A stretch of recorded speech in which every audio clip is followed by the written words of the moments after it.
الحمد لله نحمده ونستعينه ونستغفره ونؤمن به ونتوكل عليه ونعوذ بالله من شرور أنفسنا ومن سيئات أعمالنا من يهده الله فلا مضل له ومن يضلله فلا هادي له ونشهد أن لا إله إلا الله وحده لا شريك له ونشهد أن سيدنا وسندنا ومولانا محمدا عبده ورسوله وصلى الله تعالى عليه وعلى آله وأصحابه وأزواجه وذرياته وأهل بيته أجمعين أما بعد فأعوذ بالله من الشيطان الرجيم بسم الله الرحمن الرحيم اقرأ باسم ربك الذي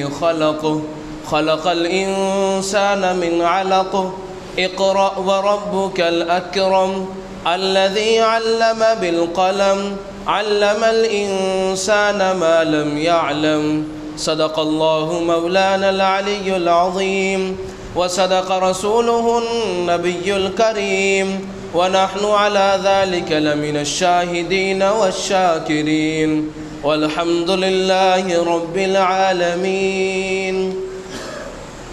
برادران اسلام، میرے ایمانی اور اسلامی بھائیوں، اللہ تبارک و تعالی نے کتنی خوبصورت زندگی ہم سب کو عطا فرمائی ہے۔ اللہ تبارک و تعالیٰ کا جتنا شکر ادا کیا جائے اس کے اوپر کم ہی کم ہے۔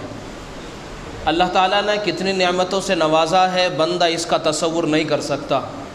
قرآن مجید میں اللہ نے فرمایا ہے وَإِن تَعُدُّوا نِعْمَةَ اللَّهِ لَا تُحْصُوهَا، کہ اگر تم اللہ تعالیٰ کی نعمتوں کو شمار کرنا چاہو تو شمار نہیں کر سکتے۔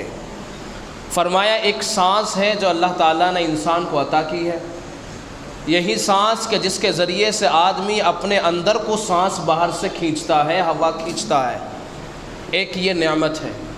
اور ایک نعمت یہ ہے کہ اندر سے سانس باہر کو نکالتا ہے، ایک یہ نعمت ہے۔ یہ ایک چھوٹی سی نعمت جو سانس ہے، اللہ تبارک و تعالیٰ کی یہ نعمت کہ جس کے ساتھ میں ایک اور نعمت جڑی ہوئی ہے، یقین جان لیجیے اللہ تعالیٰ کی بے شمار نعمتیں ہیں جس کا بندہ شکر ادا نہیں کر سکتا۔ اگر اندر کو سانس نہ جائے انسان کے مرنے کا خطرہ ہے، اگر اندر سے باہر کو سانس نہ آئے تو پھر انسان کے مرنے کا خطرہ ہے۔ یہ ایک چھوٹی سی نعمت ہے کہ جس کے اوپر اگر بندہ شکر ادا کرنا چاہے تو نہیں کر سکتا، اور اس کا اندازہ ہم لوگوں نے بخوبی لگایا ہے لاک ڈاؤن کے درمیان میں اور کرونا وائرس کے درمیان میں، کہ لوگوں کو جب اس چیز کی ضرورت پڑی تو لوگوں کی جانیں چلی گئیں جب ان کو مہیا نہ ہوا۔ یہ اللہ تعالیٰ کی اتنی بڑی نعمت جو ایک چھوٹی سی سانس ہے، انسان اس کے اوپر بھی شکر ادا نہیں کر سکتا، تو یقین جان لیجیے اللہ تعالیٰ کی کتنی نعمتیں ہیں کہ جن نعمتوں کے اوپر بندہ شکر ادا نہیں کر رہا۔ اور سب سے بڑی نعمت اللہ تعالیٰ نے جو ہم سب لوگوں کو عطا فرمائی ہے وہ ایمان کی دولت ہے۔ یہ ایمان ایسی دولت ہے کہ انسان کو اللہ تبارک و تعالیٰ نے ایمان عطا فرما کر کے دنیا کے اندر اس کو ایسی محبت بھرا پیغام دے دیا ہے، اور انسان کو ایسی خوبصورت زندگی عطا کرتی ہے کہ جو غیر ایمان کے مقابلے میں اس سے کہیں اوپر کا درجہ رکھتی ہے۔ چنانچہ اگر بندے کے پاس میں مال اور دولت ہے، صاحب ثروت ہے، بادشاہت اور حکومت ہے، لیکن ایمان اس کے پاس میں نہیں ہے تو یہ 70 سالہ زندگی، یہ 60 سالہ زندگی اگرچہ خوبصورت گزر جائے لیکن لامحدود زندگی جو اس کی ہے یہ کامیاب ہونے والی نہیں ہے۔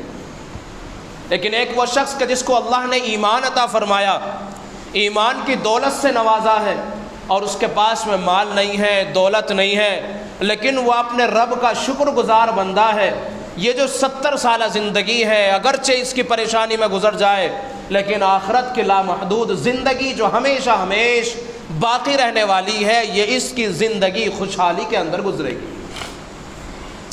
جنات تجری من تحتها الانہار خالدین فیہا ابدا، یہ اس کی زندگی ہے جو ہمیشہ باقی رہنے والی ہے۔ یہ نعمت کا مل جانا، ایمان کے دولت کا مل جانا یقینی بات یہ ہے کہ بہت بڑی نعمت ہے۔ اور ایسے وقت میں کہ جس وقت میں نبی صلی اللہ علیہ وسلم مبعوث ہوئے، آپ کو پیغمبر بنایا گیا، آپ اس دنیا کے اندر تشریف لائے، اس وقت کے اندر کہ جس جگہ پہ آپ تشریف لائے، جس حجاز کے اندر آپ تشریف لائے، اس حجاز کے اندر لوگ حکومت کرنے کے لیے تیار نہیں تھے۔ وہاں ان پڑھ جاہلوں کا طبقہ بے تحاشا تھا، اور ہر برائی ان کے درمیان میں پائی جاتی تھی۔ شراب نوشی ہو، جوا بازی ہو، ظلم و زیادتی ہو، بدسلوکی ہو، بد اخلاقی ہو، غرض ہر برائی ان کے درمیان میں موجود تھی۔ چنانچہ اس وقت کے اندر دو سپر پاور طاقت سمجھی جاتی تھی، ایک قیصر تھی، ایک کسریٰ تھی۔ یہ دو حکومتیں اس وقت میں سپر پاور تھی۔ آدھی دنیا کے اوپر حکومت کرنے والا قیصر تھا، اور آدھی دنیا کے اوپر حکومت کرنے والا کسریٰ تھا۔ چنانچہ دونوں پوری دنیا کے اوپر حکومت کر رہے تھے، لیکن یہ جو حجاز کا علاقہ تھا، اس کے اوپر نہ قیصر کرنے کے لیے حکومت تیار تھا اور نہ کسریٰ کرنے کے لیے، اس لیے کہ سمجھتے تھے یہ ان پڑھ لوگ ہیں، جاہل لوگ ہیں، ان کو سمجھانا ایسا ہے جیسے ہاتھ میں انگارہ لینا، ان کو سمجھانا ایسا ہے جیسے سوئی کے ناکے میں کو اونٹ کا نکال دینا۔ یقینی بات یہ ہے اس کے اوپر حکومت کون کرے گا؟ یہ جاہل لوگ ہیں، ناواقف لوگ ہیں، ان کو کچھ نہیں آتا سوائے ظلم و زیادتی کے، خون خرابے کے، شراب نوشی کے، کچھ نہیں جانتے۔ چنانچہ ان کے اوپر کوئی حکومت کرنے کے لیے تیار نہیں تھا۔ لیکن اللہ تبارک و تعالیٰ نے اس حجاز کے درمیان سے ایک قمر نکالا، ایک چاند نکالا۔ ایک قمر نے جب وہاں پروان چڑھا اور وہ گلاب کھلتا ہوا چلا گیا، جب اس نے اپنی خوشبو کو مہکایا، جب اس نے اپنی خوشبو کو پھیلایا، مشک کی طرح لوگوں کے ذہنوں میں اس کی خوشبو پھیلتی چلی گئی۔ یہی معاشرہ جس کے اوپر کوئی حکومت کرنے والا نہیں تھا، اللہ تبارک و تعالیٰ نے پیغمبر اسلام جناب رسول اللہ صلی اللہ علیہ وسلم کے اوپر اللہ تبارک و تعالیٰ نے قرآن مجید کی سب سے پہلی آیات کا نزول فرمایا، اور فرمایا اقرأ بسم ربک الذی خلق۔ دنیا آپ کو جاہل کہتی ہے، دنیا آپ کو ناواقف کہتی ہے، دنیا آپ کے اوپر حکومت کرنا نہیں چاہتی۔ یاد رکھیے، آج سے اپنا صرف مشغلہ پڑھائی بنا لیجئے۔ اقرأ، پڑھیے اپنے پروردگار کے نام سے۔ یہ محبوب مشغلہ جو نبی صلی اللہ علیہ وسلم کے واسطے سے حجاز والوں کو ملا، چند دنوں کا زمانہ گزرا، اللہ تبارک و تعالیٰ نے قرآن مجید کی آیات کا نزول فرمانا شروع کر دیا۔ یہی لوگ کہ جو ابھی بدسلوکی کے اندر تھے، بدتمیزی کے اندر تھے، بد اخلاقی میں تھے، شراب نوشی، جوا بازی، سٹہ بازی ان کے درمیان میں پھیلا ہوا تھا، ان کے اوپر کوئی حکومت کرنے والا نہیں تھا۔ چند دنوں کی بات ہے کہ یہ لوگ اسلام کے اندر داخل ہونا شروع ہوئے، اللہ کے نبی علیہ السلام کی زندگی سے قریب ہوتے چلے گئے، آپ سے اپنے جسموں کو ملاتے چلے گئے، لوگ اسلام کے اندر جوق در جوق داخل ہوتے چلے گئے۔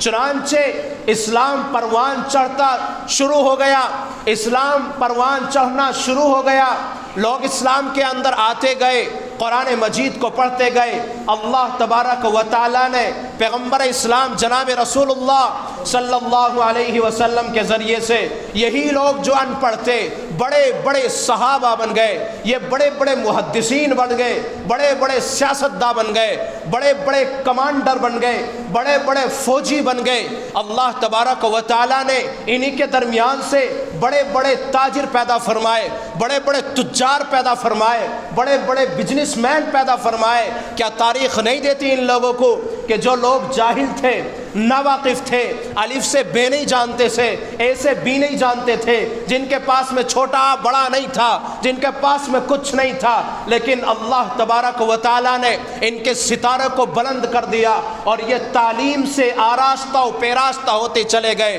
انہوں نے تعلیم کو اپنا زیور بنا لیا۔ اللہ تبارک و تعالیٰ نے انہی لوگوں کو قیصر پہ بھی غالب کر دیا، انہی لوگوں کو قیصر کے اوپر غالب کر دیا، انہی لوگوں کو کسرا کے اوپر غالب کر دیا۔ کیا آپ نے نہیں دیکھا کہ دنیا کے اندر حکومت کسی کی اگر ہے، اگر سپر پاور کوئی ہے تو یہی صحابہ کی مقدس جماعت تھی۔